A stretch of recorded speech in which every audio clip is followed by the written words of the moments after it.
Hello my kings, queens and fellow validators, and welcome back to Kenma. This is the maybe long-awaited one-shot following after KuroKen's part in the Call Them, Act As and Hang Up challenge. I am recording this before that part even goes live, so I have really no idea how much interest there is in this one-shot. I'm just guessing based on previous experience. At least my channel members are very interested in seeing this. I hope you all are too, and I hope that you are excited. And now, let's go. Oh, and that also of course means please watch the challenge for context, otherwise this makes little sense. As he came to, the first thing he heard was an all-consuming, annoying beeping that echoed by his ear and filled his senses. He frowned. It sounded so loud to him that he wondered why no one was shutting it off. Each sense that returned to him added another layer of discomfort, and by the time he sensed the IV in his arm, which really only was a minimal improvement from the jagged glass shard, he wanted nothing more than to pass out again. Kenma! Kuro's voice nearly broke. He sounded panicked, almost terrified. Instinctively, Kenma turned to him, searching his expression for answers. His brows pulled together in a frown as he tried to understand what had him so on edge.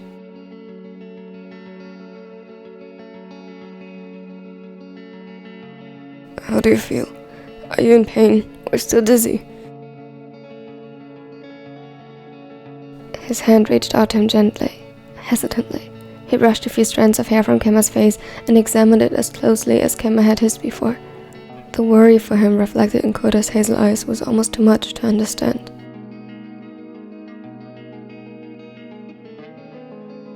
The blonde shook his head slightly, and it was true. Whatever painkillers they gave him did their job perfectly, and only the discomfort remained. Kuro sighed in relief and let himself fall onto a chair beside him. He looked as though he hadn't slept in weeks. It aged him, but aside from the obvious burden his partner carried, Kenma didn't dislike it. Kuro, I'll be fine. It was just a freak accident. You always told me to work on my posture. He tried to joke lightly, but only earned himself Kuro's confusion and sighed. After I dropped the class, I fell straight into the shards because, when getting up, my legs had fallen asleep. I could barely feel them. He gave a self-deprecating chuckle, and this time Kuro's lips twitched into a smile, and he nodded slightly before that deep concern resurfaced along with something else he couldn't quite place. Kenma, what you said on the phone. I mean, what I said. Implied, rather. I'm so sorry. Now it was Kenma's turn to be utterly confused. He cocked his head to the side as much as his body allowed him to and stared at Kuro incredulously. You know that you are the most important thing in my life, right? Nothing. Not work, not friends, not even the family I was born into at this point. Nothing comes before that. You are my partner. The man I chose and love, and I could never hope to replace you. Kenma's eyes widened a fraction, and the usual devotion in Kuro's made him lower his gaze this time. His voice was thin, almost meek when he spoke next. Didn't feel like that recently. Even without looking at him, Kenma sensed Kuro tensing next to him. He immediately wanted to take it back, as one glance up told him how distraught the other was. Tetsu, No, alright. And to think that you asked me to drive you to the hospital was such an injury after my work. I didn't realize how bad it was. It severed your artery in the end. You could have died. You lost so much blood.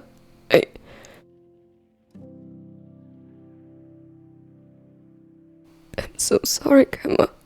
You're my first priority, always. And if there's an emergency, I want you to rely on me no matter what. I'll be there. I promise. He pleaded with him to believe him, and it broke Kenma's heart. Of course he hadn't forgotten how much Kuro had done for him, did for him on a regular basis, even if less frequently these past weeks.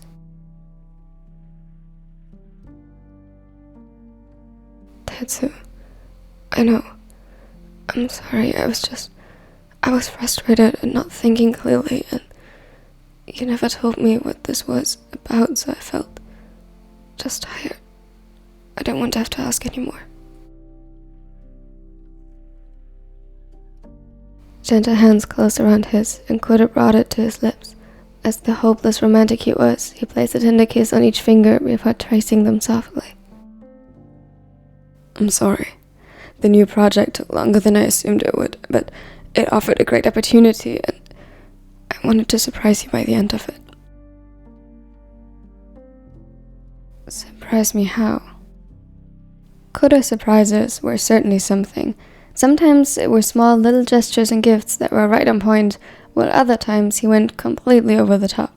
Judging by the bashful expression he tried to hide now, as he looked down, it was the latter. It's not really a surprise if I tell you. Kuro. Oh, come on, kitten. I worked so hard for this. Exactly, and look where that got us.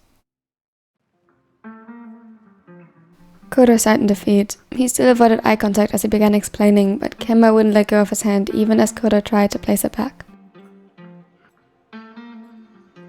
So, I thought, well, it looked like your office was getting a little cramped, and every time I do work from home, I typically stick to the living room.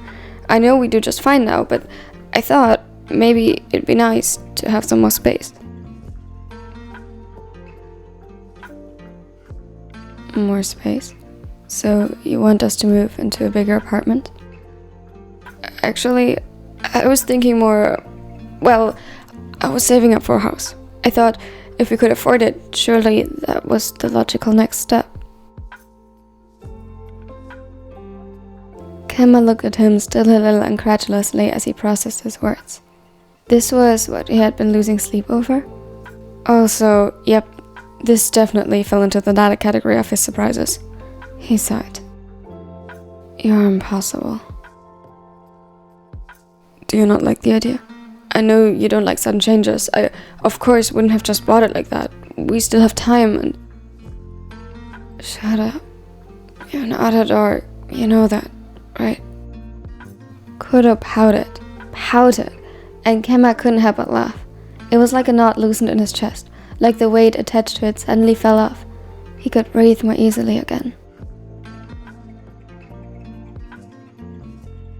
I like the idea. I don't like that you made it a surprise.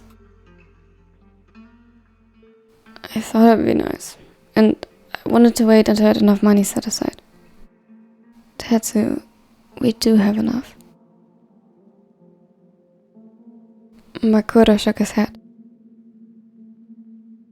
No, you have enough. I can't let you pay for that by yourself. So you were going to do it. That's not the same. You're already paying for so much. Yeah, stuff I want. If you count monthly expenses, the streaming services are mostly for me. You always fall asleep when we watch something anyways. Not always. Pouting again. Besides, you also buy me gifts whenever I show interest in something. That's actually also for me. See, don't tell anyone, but I'm actually in love with you, and seeing you happy makes me happy. Kenma! He could watch in real time how Kuro's face turned a pretty shade of crimson before he hid it against the blanket of Kenma's bed. He mumbled something incoherent, and Kenma simply reached out to pat through his hair. You can't just buy a house for us. That's what I'm saying. They stared at each other for a long moment before Kenma conceded with a sigh. Fine, 50-50 then. But Kuro frowned and shook his head. 60-40? 70-30. And just to be clear, I'll contribute the 70% part. Alright, if you insist. But only if you stop working yourself to the bone. I can't believe the day would come where I give you health advice. Kuro chuckled and stared at him with this affectionate gaze that made Kenma's cheeks warm. and if he had enough blood in his body left, he'd have blushed furiously. Of course, kitten. If we split like that, we actually could start looking at listings already, if you want to. Kenma's gaze softened, and he gently intertwined their fingers once more. See, I told you, we have enough. Only because my future husband is so amazing. Kenma's breath caught once more and he looked away. Years of dating, and he somehow never developed an immunity to Kuro's cheesy flirting. Part of him didn't want to. But, Kenma? I'm serious. Never think I would choose something, certainly not work, over you. Especially not if it's an emergency. He felt Kuro's gentle touch under his chin as the taller coaxed him to meet his gaze leaning over him now. His eyes were filled with utter sincerity and urgency as he practically begged Kenma to understand what he tried to tell him. If anything is wrong, no matter what, you can always call me. Please call me. Don't even hesitate. Dazed, Kenma nodded slowly, and as if he was rewarding him, Kuro smiled and sealed their lips in a kiss. As they separated, something rueful lingered in Kuro's gaze while he measured Kenma's face carefully.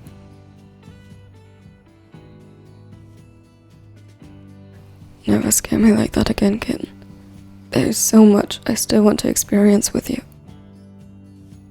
The warmth that shot through Kenma's veins at that shouldn't have been possible given his body still combating the bloodlust, but he embraced it.